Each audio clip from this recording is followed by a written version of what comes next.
Los últimos minutos ya de la entrevista, quería hablar con usted del caso Grúas, también del caso Reparos que está abierto. Esto tiene que ver con el Ayuntamiento de La Laguna. La jueza Celia Blanco ha sobreseído provisionalmente con respecto al exalcalde José Alberto Díaz, entre otras personas que estaban involucradas, digamos.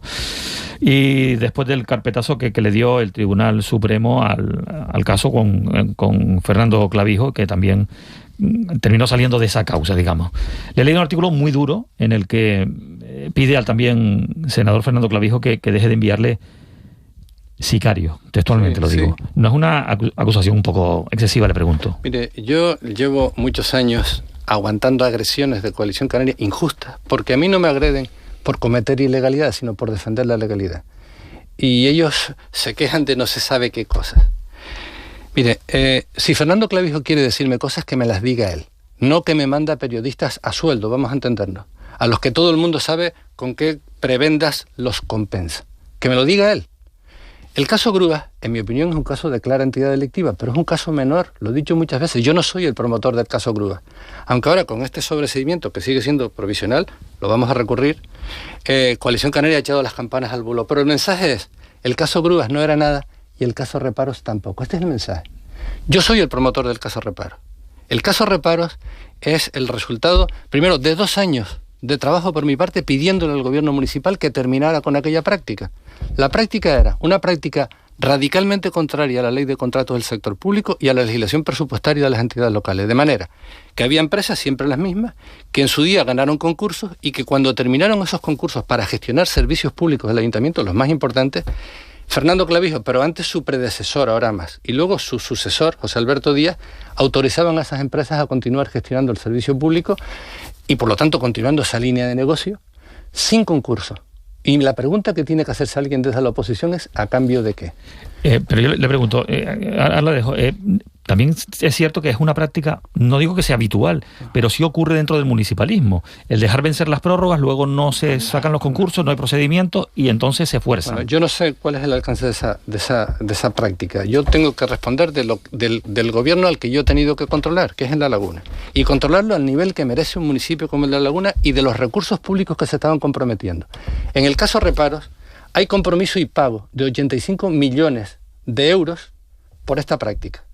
Esta práctica, primero, le impide a las demás empresas participar en igualdad de oportunidades para ser las nuevas adjudicatarias de esos servicios privatizados, para entendernos. B, no garantiza que las condiciones de pago que se siguen manteniendo sean las que convienen en términos de calidad-precio al interés público, al buen manejo del dinero de los contribuyentes. Y además, yo que he sido candidato muchos años, a veces en condiciones muy difíciles, y que veo desde que empieza la campaña electoral cómo Coalición Canaria nos invade con una baraúnda de propaganda, siempre me he tenido que preguntar, ¿y cómo la financian? Entonces, aquí también hay una cuestión de limpieza en el juego democrático. Yo estuve 2 años pidiéndole al gobierno municipal, en el ejercicio de mi función de control, que terminaran esa práctica. Se reían de mí. Los concejales no tenemos la obligación de impugnar los acuerdos ante la jurisdicción contenciosa administrativa, lo podemos hacer o no, pero tenemos la obligación de poner en manos de la Fiscalía o de los tribunales de lo penal aquellos hechos que conozcamos por el ejercicio de nuestro cargo que puedan ser constitutivos de delito. El caso Reparos, que es un caso de una gravedad económica y jurídica, es una prevaricación infinita.